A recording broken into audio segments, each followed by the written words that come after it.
ডিভোর্সের ৫ বছর পর আইপিএস হওয়া স্ত্রী যখন গরিব স্বামীর সাথে পুনরায় বিয়ে করতে পৌঁছল, পুরো গ্রাম হতবাক হয়ে গেল।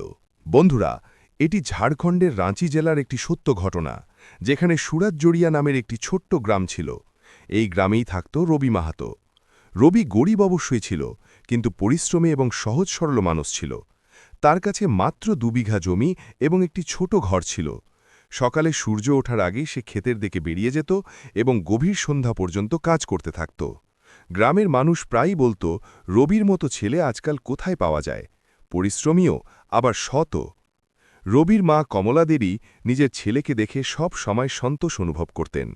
তিনি জীবনে অনেক কষ্ট দেখেছিলেন, কিন্তু তার বিশ্বাস ছিল যে তার ছেলে কখনো ভুল পথ বেছে নেবে না। একদিন কমলা দেবী রবিকে বললেন, বাবা, এবার তোর বিয়ের ব্যাপারেও ভাবা উচিত। রবি মৃদু হেসে বলল, মা, তোমার যেমনটা ঠিক মনে হয়। কয়েক মাস পরেই পাশের গ্রামের শিক্ষক ধনেশ্বর প্রসাদের মেয়ে নেহা কুমারীর সম্বন্ধ রবির জন্য আসে। নেহা পড়াশোনায় খুব ভালো ছিল। গ্রামের মানুষ বলত যে এই মেয়েটি একদিন অনেক বড় অফিসার হবে। তার চোখে সব সময় একটি স্বপ্ন ঝলমল করত, বড় কিছু করার স্বপ্ন। যখন দুই পরিবার মিলিত হল, শুরুতে সবকিছু স্বাভাবিকই ছিল। নেহা শান্ত স্বভাবের মেয়ে ছিল। সে বেশি কথা বলেনি, কিন্তু তার চোখে আত্মবিশ্বাস স্পষ্ট দেখা যাচ্ছিল। কিছুদিনের মধ্যেই দুজনের বিয়ে ঠিক হয়ে যায়। সুরতজড়িয়া গ্রামে প্রথমবারের মতো এমন মনে হল যেন কোনো বড় উৎসব হচ্ছে। ছোট্ট গ্রামেও বিয়ের আনন্দ ছড়িয়ে পড়েছিল। বিয়ের পর নেহা যখন প্রথমবার রবির বাড়িতে আসে, তখন সে খুব মনোযোগ দিয়ে পুরো বাড়িটি দেখল। বাড়িটি বড় ছিল না, তবে পরিষ্কার পরিচ্ছন্ন ছিল। কমলা দেবী তাকে আপন করে নিয়ে স্বাগত জানালেন। রবি ধীরে ধীরে বলল, বাড়িটা ছোট, কিন্তু চেষ্টা করব যেন তোমার কখনো কষ্ট না হয়। নেহা প্রথমবারের মতো মৃদু হেসে বলল, আমার বড় বাড়ি চাই না, শুধু বোঝার মতো একজন মানুষ চাই। সেদিন থেকে দুজনের জীবন একসাথে শুরু হয়ে গেল। কিছুদিন সবকিছু খুব শান্ত এবং স্বাভাবিক ছিল, কিন্তু একদিন সন্ধ্যায় রবি নেহাকে একটি কথা বলল, রবি, আমি তোমাকে একটি জরুরি কথা বলতে চাই। রবি অবাক হয়ে তার দিকে তাকাল। নেহা ধীর কণ্ঠে বলল, আমার স্বপ্ন হল আমি একজন আইপিএস অফিসার হব। আমি পড়াশোনা চালিয়ে যেতে চাই। রবি কিছুক্ষণ চুপ রইল। গ্রামে এমন কথা খুব কমই শুনতে পাওয়া যেত, কিন্তু সে যখন নেহার চোখে দেখল, তখন সে বুঝতে পারল যে এই স্বপ্নটা তার জন্য কতটা জরুরি। কিছুক্ষণ পর রবি শান্ত গলায় বলল, যদি এটা তোমার স্বপ্ন হয়, তবে তা অবশ্যই পূরণ করা উচিত। নেহা অবাক হয়ে জিজ্ঞাসা করল, কিন্তু বাড়ির অবস্থা? রবি মৃদু হেসে বলল, বাড়ির চিন্তা আমি করে নেব, তুমি শুধু পড়াশোনায় মনোযোগ দাও। সেদিন থেকে রবির জীবন আরও বেশি কঠিন হয়ে গেল। সে সকালে খেতে কাজ করত, দুপুরে মজুরি খাটত এবং সন্ধ্যায় গ্রামের বাজারে মালপত্র বয়ে নিয়ে যাওয়ার কাজও করত। তার উপার্জনের একটি অংশ সে নেহার পড়াশোনার জন্য জমাতে শুরু করল। কয়েক মাস পর রবি নেহাকে রাঁচিতে পাঠিয়ে দিল, যাতে সে ভালোভাবে প্রস্তুতি নিতে পারে। নেহা শহরে পড়াশোনা করতে লাগল এবং রবি গ্রামে থেকে প্রতি মাসে টাকা পাঠাতে থাকল। কিন্তু এসব ধনেশ্বর প্রসাদের একদম পছন্দ ছিল না। তার সব সময় মনে হতো যে তার মেয়ের ভবিষ্যৎ একজন গরিব মানুষের সাথে নষ্ট হয়ে যাবে। যখনই তিনি গ্রামে আসতেন, তার চেহারায় অসন্তোষ স্পষ্ট দেখা যেত। একদিন তিনি নেহাকে স্পষ্ট ভাষায় বললেন, তোমার জীবনের লক্ষ্য অনেক বড় এবং এই ছেলেটি তোমার পথের বাধা হয়ে দাঁড়াবে। নেহা সেই সময় কোনো উত্তর দেয়নি, কিন্তু ধীরে ধীরে এই কথাগুলো তার মনে জায়গা করে নিতে লাগল। অন্যদিকে সুরতজড়িয়া গ্রামে মানুষজনও কথা বলতে শুরু করল। কেউ কেউ বলত, রবি পাগল হয়ে গেছে, নিজের স্ত্রীকে শহরে পাঠিয়ে পড়াচ্ছে। আবার কেউ কেউ হাসতে হাসতে বলত, অফিসার হয়ে গেলে কি আর সেই গ্রামে ফিরে আসবে? রবি এই কথাগুলো শুনত ঠিকই, কিন্তু কখনো কারো সাথে তর্ক করত না। সে শুধু নিজের কাজে লেগে থাকত। সময় ধীরে ধীরে এগিয়ে যেতে লাগল। ১ বছর, তারপর ২ বছর, তারপর ৩ বছর। রবির জীবন আগের চেয়েও বেশি কঠিন হয়ে গিয়েছিল, কিন্তু সে কখনো নেহাকে এর খবর জানতে দেয়নি। অন্যদিকে শহরে পড়াশোনার চাপ এবং পরিবারের কথা ধীরে ধীরে নেহাকে বদলাতে শুরু করেছিল। এরপর এমন একটি দিন এলো যখন নেহা এবং রবির মধ্যে একটি ছোট্ট বিষয় নিয়ে তর্ক হয়ে গেল। সেই তর্ক ধীরে ধীরে এতই বেড়ে গেল যে দুজনের মধ্যে দূরত্ব স্পষ্ট দেখা যেতে লাগল। ধনেশ্বর প্রসাদ সাথে সাথে এই সুযোগ লুফে নিলেন। তিনি নেহাকে বললেন, এখনও সময় আছে, এই সম্পর্ক থেকে বেরিয়ে এসো। নেহা দীর্ঘক্ষণ চুপ রইল, কিন্তু অবশেষে সেই দিনটিও চলে এলো যখন আদালতে দুজনের সামনে ডিভোর্সের কাগজপত্র রাখা হলো। কমলা দেবীর চোখ দিয়ে জল গড়িয়ে পড়ছিল। রবি একবার নেহার দিকে তাকাল। তার চোখে কোনো রাগ ছিল না, শুধু একটি শান্ত সম্মতি ছিল। কয়েক মিনিটের মধ্যেই কাগজপত্রে সই হয়ে গেল এবং সেই মুহূর্তেই রবি ও নেহার সম্পর্ক শেষ হয়ে গেল। ডিভোর্সের পর নেহা আবার রাঁচিতে চলে গেল এবং পুরোপুরি পড়াশোনায় মন দিল। অন্যদিকে সূর্যরিয়া গ্রামে রবির জীবন আবার সেই পুরনো রাস্তায় ফিরে গেল। সে রোজ সকালে খেতে যেত, সন্ধ্যায় ক্লান্ত হয়ে বাড়ি ফিরত এবং কোনো অভিযোগ ছাড়াই জীবন কাটাতে থাকল। গ্রামবাসীরা ধীরে ধীরে এই ঘটনাটি ভুলতে লাগল, কিন্তু সময় কখনো স্থির থাকে না। 5 বছর কেটে গেল। একদিন হঠাৎ সূর্যরিয়া গ্রামের কাঁচা রাস্তায় পুলিশের বেশ কয়েকটি গাড়ি এসে থামল। গ্রামের মানুষ অবাক হয়ে সেই গাড়িগুলোর দিকে তাকিয়ে রইল। তারপর একটি গাড়ির দরজা খুলল এবং সেখান থেকে নামলেন একজন আইপিএস অফিসার। তার কাঁধে চকচকে তারাগুলো সূর্যের আলোতে স্পষ্ট দেখা যাচ্ছিল। গ্রামের মানুষ কিছুক্ষণ বুঝতেই পারল না যে আসলে এসব কি হচ্ছে। সূর্যরিয়ার মতো একটি ছোট গ্রামে কখনো কোনো বড় অফিসারের গাড়ি আসেনি, তাই রাস্তার দুই পাশে দাঁড়িয়ে থাকা মানুষজন অবাক হয়ে সেই অফিসারকে দেখতে লাগল।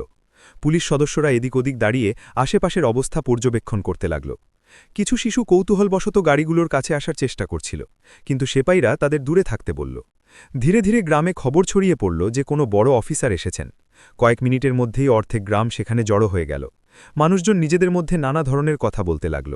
কেউ বলছিল যে হয়তো কোনো বড় তদন্তের জন্য পুলিশ এসেছে, আবার কেউ বলছিল যে হয়তো গ্রামে কোনো অপরাধীকে ধরতে এসেছে। কিন্তু যখন সেই অফিসার গাড়ি থেকে পুরোপুরি বেরিয়ে এলেন এবং মানুষের দিকে তাকাতে লাগলেন, তখন অনেকের চেহারাই হঠাৎ বদলে গেল। তাদের মধ্যে একজন বৃদ্ধ লোক অবাক হয়ে বললেন, আরে এই মুখটা তো কোথাও দেখেছি বলে মনে হচ্ছে। পাশে দাঁড়িয়ে থাকা অন্য একজন লোক মনোযোগ দিয়ে দেখলেন এবং আস্তে করে বললেন, আরে একে তো নেহা কুমারীর মতো লাগছে, সেই মেয়েটি যে কয়েক বছর আগে রবি মাহাতোর স্ত্রী ছিল। এই কথা শুনতেই আশেপাশে দাঁড়িয়ে থাকা মানুষের চেহারায় আরও বেশি বিস্ময় ছড়িয়ে পড়ল। কিছু মানুষ সাথে সাথেই একে অপরকে জিজ্ঞাসা করতে লাগল, সত্যি কি ও? ধীরে ধীরে মানুষ বুঝতে পারল যে সেই আইপিএস অফিসার আর কেউ নন, বরং নেহা কুমারী। 5 বছর আগে যে মেয়েটি এই গ্রাম ছেড়ে চলে গিয়েছিল, সেই আজ এত বড় পদে পৌঁছে আবার ফিরে এসেছে। এই কথা পুরো গ্রামে আগুনের মতো ছড়িয়ে পড়তে লাগল। কিছুক্ষণের মধ্যেই প্রতিটি বাড়ির বাইরে এই আলোচনা শুরু হয়ে গেল যে নেহা এখন আইপিএস অফিসার হয়ে গেছে এবং হঠাৎ সূর্যরিয়ায় কেন এসেছে। কিন্তু নেহার চেহারা শান্ত ছিল। তার চোখে এক অদ্ভুত গাম্ভীর্য ছিল, যেন সে কোনো বিশেষ উদ্দেশ্যে এখানে এসেছে। নেহা আশেপাশে দাঁড়িয়ে থাকা লোকদের দিকে তাকাল, কিন্তু সে কারো সাথে বেশি কথা বলল না। সে ধীরে ধীরে গ্রামের সেই কাঁচা রাস্তার দিকে এগোতে লাগল, যে রাস্তা দিয়ে সে একসময় এই গ্রামের বউ হয়ে এসেছিল। তার সাথে 2 জন পুলিশ অফিসার এবং কয়েকজন সেপাইও হাঁটছিল। মানুষজন তার পেছনে পেছনে চলতে লাগল। কেউ বুঝতে পারছিল না যে সে আসলে কোথায় যাচ্ছে। সেই সময় গ্রামের একজন লোক হঠাৎ বলে উঠল, ও তো রবির বাড়ির দিকে যাচ্ছে। এটা শুনতেই মানুষের চেহারায় বিস্ময় আরও বেড়ে গেল, কারণ 5 বছর আগে এই গ্রামের মানুষরাই রবি ও নেহার সম্পর্ক ভেঙে যেতে দেখেছিল। সেই দিনের পর কেউ কখনো ভাবেনি যে নেহা কখনো এই গ্রামে ফিরে আসবে। অন্যদিকে রবি মাহাতো এখনও জানতই না যে গ্রামে কি হচ্ছে। সে তখন নিজের ক্ষেতে কাজ করছিল। গরমের হালকা রোদে সে ক্ষেতের আলে দাঁড়িয়ে ফসল দেখছিল। তার চেহারায় সেই একই শান্ত ভাব ছিল যা গত কয়েক বছর ধরে মানুষ দেখেছে। জীবন তার সাথে অনেক কিছুই করেছে, কিন্তু সে কখনো কারো কাছে কোনো অভিযোগ করেনি। কিছুক্ষণ পর গ্রামের একটি ছেলে দৌড়াতে দৌড়াতে ক্ষেতের দিকে এলো। সে হাঁপাতে হাঁপাতে বলল, রবি ভাইয়া, তাড়াতাড়ি চলো, গ্রামে বড় অফিসার এসেছে, পুলিশের গাড়ি দাঁড়িয়ে আছে। রবি অবাক হয়ে তার দিকে তাকাল এবং জিজ্ঞাসা করল, হঠাৎ পুলিশ কেন এসেছে? ছেলেটি তাড়াতাড়ি বলল, সবাই বলছে যে ওই অফিসার নেহা দিদি, ওই যে আগে এখানে থাকত। এটা শুনতেই রবি কিছুক্ষণের জন্য একদম শান্ত হয়ে গেল। তার চেহারায় বিশেষ কোনো ভাবাবেগ এলো না, তবে তার চোখে একটি হালকা চমক অবশ্যই দেখা গেল। সে ধীরে ধীরে ক্ষেতের দিকে তাকাল, যেন নিজের মনকে সামলানোর চেষ্টা করছিল। তারপর কোনো কথা না বলে সে ধীরে ধীরে গ্রামের দিকে পা বাড়াল। অন্যদিকে নেহা এখন সেই বাড়ির সামনে দাঁড়িয়েছিল যেখানে সে তার বিয়ের পর কয়েক মাস কাটিয়েছিল। সেই একই ছোট্ট উঠান, মাটির দেয়ালগুলো এবং সেই দরজাটি। সময় অনেক কিছু বদলে দিয়েছিল, কিন্তু সেই বাড়িটির সরলতা এখনও আগের মতোই ছিল। কমলাদেবী উঠানে বসেছিলেন। তিনি হঠাৎ এত ভিড় দেখে অবাক হয়ে বাইরে এলেন। নেহার ওপর নজর পড়তেই তিনি কিছুক্ষণের জন্য সেখানেই দাঁড়িয়ে রইলেন। তার চোখে পুরনো দিনের স্মৃতি ভাসতে লাগল। 5 বছর আগে যে মেয়েটি এই বাড়ি থেকে চলে গিয়েছিল, সেই আজ এত বড় পদে দাঁড়িয়েছিল। কিন্তু সেই মুহূর্তে কমলাদেবীর চেহারায় কোনো রাগ ছিল না, শুধু গভীর নীরবতা ছিল। নেহা কিছুক্ষণ চুপচাপ দাঁড়িয়ে রইল। তারপর সে ধীরে ধীরে কমলাদেবীর কাছে গিয়ে তার পা ছুঁয়ে প্রণাম করল। এই দৃশ্য দেখে সেখানে দাঁড়িয়ে থাকা সবাই আরও বেশি অবাক হয়ে গেল। একজন আইপিএস অফিসার, যার সাথে পুলিশের গাড়ি এবং সেপাইরা দাঁড়িয়ে আছে, সে এত সাধারণভাবে তার শাশুড়ির পা ছুঁয়ে প্রণাম করছিল। কমলাদেবী তাকে টেনে তুললেন এবং কিছুক্ষণ তার দিকে তাকিয়ে রইলেন। তার চোখ ভিজে উঠেছিল, কিন্তু তিনি কোনো প্রশ্ন করলেন না। আশেপাশে বাড়িয়ে থাকা মানুষজন পুরো ঘটনাটি দম বন্ধ করে দেখছিল। ঠিক সেই সময়ে ভিড়ের পেছন থেকে একজন মানুষকে ধীরে ধীরে এগিয়ে আসতে দেখা গেল। তিনি আর কেউ নন, স্বয়ং রবি মাহাতো। সে চুপচাপ হেঁটে ভিড়ের মাঝখানে চলে এলো এবং কিছুটা দূরে এসে থামল। হঠাৎ নেহার নজর তার ওপর পড়ল। অনেক বছর পর দুজনের চোখ আবারও সামনাসামনি হল। সেই মুহূর্তে মনে হলো যেন সময় কিছুক্ষণের জন্য থমকে দাঁড়িয়েছে। ভিড়ের মধ্যে দাঁড়িয়ে থাকা মানুষদের মনে হচ্ছিল যে এবার অবশ্যই কিছু একটা হবে, কিন্তু কিছুক্ষণ পর্যন্ত দুজনের কেউই কোনো কথা বলল না। তারপর নেহা ধীরে ধীরে রবির দিকে এগোতে লাগল। পুরো গ্রাম দম বন্ধ করে সেই মুহূর্তটি দেখছিল, আর নেহা আস্তে আস্তে রবির একেবারে সামনে এসে দাঁড়াল। দুজনের মাঝে মাত্র কয়েক পায়ের দূরত্ব ছিল, কিন্তু সেই কয়েক কদমের মধ্যে 5 বছরের সময় দাঁড়িয়েছিল। ভিড়ে থাকা মানুষদের নজর সেদিকেই স্থির ছিল। কেউ বুঝতে পারছিল না যে এরপর কি হবে। রবি শান্তভাবে দাঁড়িয়েছিল, তার চেহারায় সেই একই সরলতা ও স্থিতিশীলতা ছিল যা সব সময় থাকত। সে শুধু একবার নেহার দিকে তাকালো এবং তারপর চোখ নামিয়ে নিল। 5 বছর আগে যে সম্পর্কটি শেষ হয়ে গিয়েছিল তা হঠাৎ করেই পুরো গ্রামের সামনে এসে দাঁড়িয়েছিল। নেহা কিছুক্ষণ চুপ রইল। হয়তো সে শব্দ খুঁজছিল। তার চোখে কোনো কঠোরতা ছিল না, বরং এক গভীর ক্লান্তি এবং সত্যতা দেখা যাচ্ছিল। অবশেষে সে ধীর কণ্ঠে বলল, কেমন আছো রবি? এই প্রশ্নটি খুব সাধারণ ছিল, কিন্তু সেই মুহূর্তে এর ওজন অনেক বেশি ছিল। রবি হালকা স্বরে জবাব দিল, ঠিক আছি। তার কণ্ঠস্বর শান্ত ছিল, যেন তার ভেতরে কোনো ঝড় বইছিল না। গ্রামের মানুষ কান পেতে সবকিছু শোনার চেষ্টা করছিল। কেউ কখনো ভাবেনি যে সুরজড়াইয়ায় এমন দৃশ্য দেখতে পাওয়া যাবে। নেহা ধীরে ধীরে চারদিকে তাকাল। সেই একই বাড়ি, একই উঠান, মাটির দেওয়ালগুলো সবকিছু প্রায় তেমনই ছিল যেমনটা সে 5 বছর আগে ছেড়ে গিয়েছিল। পার্থক্য শুধু এটুকুই ছিল যে এখন সে একজন আইপিএস অফিসার হিসাবে সেখানে দাঁড়িয়েছিল। কিছুক্ষণ পর নেহা বলল, আমার তোমার সাথে কিছু জরুরি কথা আছে। রবি শান্ত দৃষ্টিতে তার দিকে তাকিয়ে বলল, বলো। নেহা একটি দীর্ঘশ্বাস নিল, যেন সে নিজের ভেতরে জমে থাকা শব্দগুলো বের করে আনার সাহস সঞ্চয় করছিল। সে বলল, 5 বছর আগে যা হয়েছিল তা হয়তো ঠিক ছিল না। ভিড়ের মধ্যে একটু চাঞ্চল্য দেখা গেল, মানুষ একে অপরের দিকে তাকাতে শুরু করল। নেহা বলতে থাকল, সেই সময় আমার মনে হয়েছিল যে আমি সঠিক সিদ্ধান্ত নিচ্ছি। আমার মনে হয়েছিল যে আমার জীবনের পথ আলাদা এবং তোমার পথ আলাদা। রবি চুপচাপ শুনতে লাগল। নেহার কণ্ঠস্বর একটু ভারী হয়ে গেল। সে বলল, আমি শহরে চলে গেলাম, পড়াশোনায় মন দিলাম এবং ধীরে ধীরে জীবন এগিয়ে যেতে লাগল। অনেকবার ব্যর্থতা এসেছে, অনেকবার মনে হয়েছে যে সবকিছু শেষ হয়ে যাবে, কিন্তু আমি চেষ্টা চালিয়ে গিয়েছি। কিছুক্ষণের জন্য সে থেমে মানুষের দিকে তাকাল। তারপর বলল, তারপর একদিন আমি নির্বাচিত হলাম। আমি আইপিএস হয়ে গেলাম। ভিড়ের মাঝে দাঁড়িয়ে থাকা মানুষের চেহারায় গর্ব ও বিস্ময় দুটোই দেখা যাচ্ছিল। কিন্তু নেহার কথা এখনও শেষ হয়নি। সে ধীরে ধীরে বলল, যখন আমি ট্রেনিংয়ে ছিলাম তখন আমার অনেকবার পুরনো দিনের কথা মনে পড়ত। রবির দৃষ্টি এখনও শান্ত ছিল। নেহা বলল, আমার মনে পড়ত যে যখন আমি প্রথমবার আমার স্বপ্নের কথা তোমাকে বলেছিলাম তখন তুমি কোনো কিছু না ভেবেই আমাকে পড়াশুনো করার জন্য পাঠিয়ে দিয়েছিলে। গ্রামের মানুষ এখন মনোযোগ দিয়ে প্রতিটি শব্দ শুনছিল। নেহা বলতে থাকল, তুমি কখনো অভিযোগ করনি, কখনো আমাকে বাধা দাওনি এবং সবসময় আমার পড়াশোনার জন্য কঠোর পরিশ্রম করে গেছ। কমলা দেবীও উঠানের কাছে দাঁড়িয়ে সব কিছু শুনছিলেন। তার চোখে জল চিকচিক করতে শুরু করেছিল। নেহার গলা এবার আরও ধীর হয়ে গিয়েছিল। সে বলল, কিন্তু তখন আমি এটা বুঝতে পারিনি যে আমার সফলতার পেছনে সবচেয়ে বড় হাত কার ছিল। রবি প্রথমবারের মতো একটু ওপরের দিকে তাকিয়ে তাকে দেখল। নেহা স্পষ্ট ভাষায় বলল, আমার সফলতার পেছনে সবচেয়ে বড় হাত ছিল তোমার, রবি। এই কথা শুনে ভিড়ের মধ্যে দাঁড়িয়ে থাকা লোকেরা একদম শান্ত হয়ে গেল। কিছুক্ষণ পর্যন্ত সেখানে পুরোপুরি নিস্তব্ধতা ছেয়ে রইল। নেহা ধীর কণ্ঠে বলল, যখন আমি এই বিষয়টা বুঝতে পারলাম তখন আমার নিজের সিদ্ধান্তের জন্য অনুশোচনা হতে শুরু করে। রবি কিছুই বলল না। নেহা এক পা এগিয়ে গিয়ে বলল, আমি অনেক ভেবেছি, অনেকবার ভেবেছি যে আমার কি এই গ্রামে ফিরে আসা উচিত নাকি উচিত নয়। তার চোখে এখন স্পষ্ট জল দেখা যাচ্ছিল। কিন্তু শেষমেশ আমি সিদ্ধান্ত নিলাম যে যদি আমি আমার ভুল বুঝতেই পেরে থাকি তবে আমার তার মুখোমুখি হওয়াও উচিত। ভিড়ের মাঝে দাঁড়িয়ে থাকা মানুষগুলো এখন একেবারে চুপ ছিল।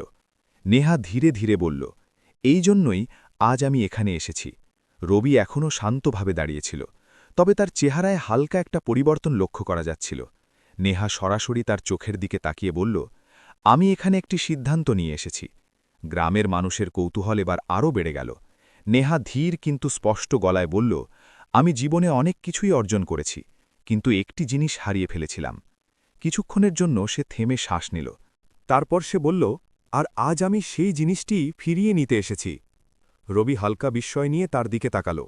ভিড়ে দাঁড়িয়ে থাকা মানুষজনের নিঃশ্বাস যেন আটকে গিয়েছিল। নেহা আস্তে করে বলল, রবি, আমি তোমাকে আবার একটি প্রশ্ন করতে চাই। তার কণ্ঠ এখন একেবারে স্পষ্ট ছিল। তুমি কি আমাকে আবার বিয়ে করবে? এই কথাটি শুনতেই পুরো সুরজড়িয়া গ্রামে যেন নিস্তব্ধতা ছেয়ে গেল। কয়েক মুহূর্ত আগেও যেখানে ফিসফাসানি চলছিল, সেখানে এখন পিন পতন নীরবতা। মানুষের দৃষ্টি রবি এবং নেহার ওপর স্থির হয়ে গিয়েছিল। কেউ বিশ্বাসই করতে পারছিল না যে একজন আইপিএস অফিসার, যিনি পুরো জেলায় একটি সম্মানজনক পদে রয়েছেন, তিনি এত মানুষের সামনে নিজের প্রাক্তন স্বামীকে এই প্রশ্ন করছেন। রবি কিছুক্ষণ একদম শান্ত দাঁড়িয়ে রইল। তার চেহারায় কোনো তাড়াহুড়ো ছিল না। সে নেহার চোখের দিকে তাকাল, তারপর ধীরে ধীরে চোখ নামিয়ে নিল। 5 বছর আগে যখন আদালতে ডিভোর্সের কাগজপত্রে সই হয়েছিল, তখনও সে কোনো প্রশ্ন করেনি। আজও সে তড়িঘড়ি করে কোনো জবাব দেওয়ার পাত্র ছিল না। ভিড়ের মধ্যে দাঁড়িয়ে থাকা লোকেরা একে অপরের সাথে আস্তে আস্তে কথা বলতে শুরু করল। কেউ বলল, দেখো ভাগ্যের খেলা, 5 বছর আগে এই মেয়েটি এই ঘর ছেড়ে চলে গিয়েছিল। আরেকজন লোক আস্তে করে বলল, আর আজ এত বড় অফিসার হয়ে সেই মানুষটির সাথেই বিয়ের কথা বলছে। কমলা দেবীও চুপচাপ দাঁড়িয়েছিলেন। তার নজর কখনো রবির দিকে তো কখনো নেহার দিকে যাচ্ছিল। একজন মায়ের মনে সেই মুহূর্তে অনেক আবেগ উথলে উঠছিল। নেহা এখনও সেখানেই দাঁড়িয়েছিল। তার চেহারায় অহংকারের কোনো ছাপ ছিল না। তার কণ্ঠে না ছিল কোনো আদেশ, আর না ছিল অধিকারবোধ। সে শুধু অপেক্ষা করছিল। কয়েক মুহূর্তের নীরবতার পর রবি ধীর কণ্ঠে বলল, নেহা, জীবন 5 বছরে অনেক কিছুই বদলে দিয়েছে। নেহা কোনো কথা না বলে তার কথা শুনতে শুরু করল। রবি শান্ত গলায় বলল, যখন তুমি এখান থেকে চলে গিয়েছিলে, তখন গ্রামের লোকেরা আমাকে নানা ধরনের কথা শোনাত। কেউ বলতো আমি বোকা, কেউ বলতো আমার স্ত্রী আর কখনো ফিরে আসবে না। ভিড়ের মাঝে দাঁড়িয়ে থাকা কয়েকজন চোখ নামিয়ে নিল। রবি বলতে থাকল, কিন্তু আমি কখনো কারো কাছে কোনো অভিযোগ করিনি, কারণ আমার সবসময় মনে হতো যে যদি মানুষ সৎ হয় তবে তার নিজের পথেই চলা উচিত। নেহা মনোযোগ দিয়ে তার প্রতিটি কথা শুনছিল। রবি বলল, তুমি তোমার স্বপ্ন পূরণ করেছ, এটি অনেক বড় ব্যাপার। সুরজড়িয়া গ্রামের কোনো মেয়ে এত বড় অফিসার হয়েছে, এটি পুরো গ্রামের জন্য গর্বের বিষয়। ভিড়ের মধ্যে অনেকেই সহমর্মিতায় মাথা নাড়ল। কিন্তু রবির কথা এখনও শেষ হয়নি। সে আস্তে করে বলল, কিন্তু বিয়ে শুধু দুজন মানুষের সম্পর্ক নয়, এটি একটি বিশ্বাসের সম্পর্কও বটে। এই কথা শুনে নেহার চোখ কিছুক্ষণের জন্য নিচু হয়ে গেল। রবি বলল, সেদিন যখন কোর্টে ডিভোর্স হয়েছিল, তখন আমি ভেবেছিলাম যে হয়তো এবার আমাদের পথ চিরকালের জন্য আলাদা হয়ে গেল। কিছুক্ষণের জন্য সেখানে আবার নিস্তব্ধতা ছেয়ে গেল। নেহা ধীরে ধীরে বলল, আমি জানি, আর এই বিষয়টির জন্যই আমি সবচেয়ে বেশি অনুতপ্ত। তার কণ্ঠে এখন স্পষ্ট কষ্ট ছিল। নেহা আরও বলল, 5 বছর আগে আমি আমার স্বপ্নগুলোকে নিয়ে এতটাই এগিয়ে গিয়েছিলাম যে আমি এটা বুঝতেই পারিনি যে স্বপ্নগুলো আমি পূরণ করতে চাইছি তাতে তোমার কতটা অবদান ছিল। কমলা দেবীর চোখে আবার জল চলে এলো। নেহা বলল, যখন আমি ট্রেনিংয়ে ছিলাম তখন অনেকবার আমার তোমার কথা মনে পড়ত। আমার মনে পড়ত যে তুমি কখনো আমাকে বাধা দাওনি, বরং সব সময় আমার পাশে ছিলে। সে কিছুক্ষণের জন্য থামল, তারপর বলল, আর ঠিক সেই সময়েই আমি বুঝতে পারলাম যে আমি আমার জীবনের সবচেয়ে বড় সিদ্ধান্তটি খুব তাড়াহুড়ো করে নিয়ে ফেলেছিলাম। রবি এখনও শান্ত হয়ে দাঁড়িয়েছিল। নেহা ধীরে ধীরে বলল, আজ আমি এখানে কোনো অফিসারের মতো আসিনি, আমি শুধু সেই নেহা হয়ে এসেছি যে একসময় এই বাড়ির বউ ছিল। ভিড়ে দাঁড়িয়ে থাকা মানুষরা এবার একেবারে নিশ্চুপ ছিল। কিছুক্ষণ সেখানে কোনো শব্দ হল না। তারপর রবি আস্তে করে কমলা দেবীর দিকে তাকাল। কমলা দেবীর চোখে জল ছিল, তবে তার ঠোঁটে একটা মিষ্টি হাসিও ছিল। রবি একটা দীর্ঘশ্বাস নিল এবং তারপর নেহার দিকে তাকাল। সে বলল, যদি মানুষ নিজের ভুল বুঝতে পারে তবে হয়তো তাকে দ্বিতীয়বার সুযোগ দেওয়া উচিত। নেহার চোখে আশার ঝলক দেখা দিল। রবি ধীর কণ্ঠে বলল, কিন্তু এই সিদ্ধান্ত শুধু আমার নয়, এটি পুরো জীবনের সিদ্ধান্ত। তারপর শান্ত গলায় বলল, যদি তুমি সত্যিই সেই নেহা হয়ে থাকো যে একসময় এই বাড়িতে এসেছিল, তবে আমি তোমাকে মানা করব না। এটা শুনতেই সেখানে দাঁড়িয়ে থাকা মানুষের চেহারায় বিস্ময় এবং আনন্দ দুটোই ফুটে উঠল। নেহার চোখ দিয়ে জল গড়িয়ে পড়ল। সে আস্তে করে বলল, ধন্যবাদ রবি। কমলা দেবী এগিয়ে গেলেন এবং দুজনকেই আশীর্বাদ করলেন। কিছুদিন পর পুরো গ্রামের সামনে রবি এবং নেহার আবার বিয়ে হল। এবার বিয়েতে কোনো জাঁকজমক বা লোক দেখানো ব্যাপার ছিল না, কিন্তু গ্রামের প্রতিটি মানুষের মুখে হাসি ছিল। মানুষ একে অপরকে এটাই বলছিল যে ভাগ্য মাঝে মাঝে এমন মোড়ও নিয়ে আসে যার কেউ কল্পনা করতে পারে না। বন্ধুরা, এই গল্পের শিক্ষাই হল যে মানুষের আসল পরিচয় তার সফলতা দিয়ে নয়, বরং তার মন এবং ব্যবহার দিয়ে হয়। যারা আমাদের কঠিন সময় পাশে দাঁড়িয়ে থাকে, দেরিতে হলেও তাদের মূল্য বোঝা উচিত। সত্যিকারের সম্পর্ক সময় এবং পরিস্থিতির কারণে ভাঙে না, বরং বোঝাপড়া এবং বিশ্বাসের জোরে পুনরায় জুড়ে যায়। তবে আপনি যদি রবির জায়গায় থাকতেন, তাহলে 5 বছর পর নেহাকে দ্বিতীয়বার সুযোগ দিতেন, নাকি তাকে চিরকালের জন্য মানা করে দিতেন? আর আপনি যদি নেহার জায়গায় থাকতেন, তবে এত বড় অফিসার হওয়ার পরও নিজের ভুল স্বীকার করে গ্রামে ফিরে আসতেন? আপনার মতে এই গল্পে কার হৃদয় সবচেয়ে বড় ছিল, রবির নাকি নেহার? আপনার মতামত কমেন্টে অবশ্যই জানাবেন। আর গল্পটি যদি আপনার হৃদয় ছুঁয়ে যায়, তাহলে ভিডিওটিতে লাইক করবেন, চ্যানেলটিকে সাবস্ক্রাইব করবেন এবং এরকমই আবেগপ্রবণ এবং সত্যতায় ভরপুর গল্পের জন্য আমাদের সাথেই যুক্ত থাকবেন। আবার দেখা হবে পরবর্তী ভিডিওতে একটি নতুন গল্পের সাথে।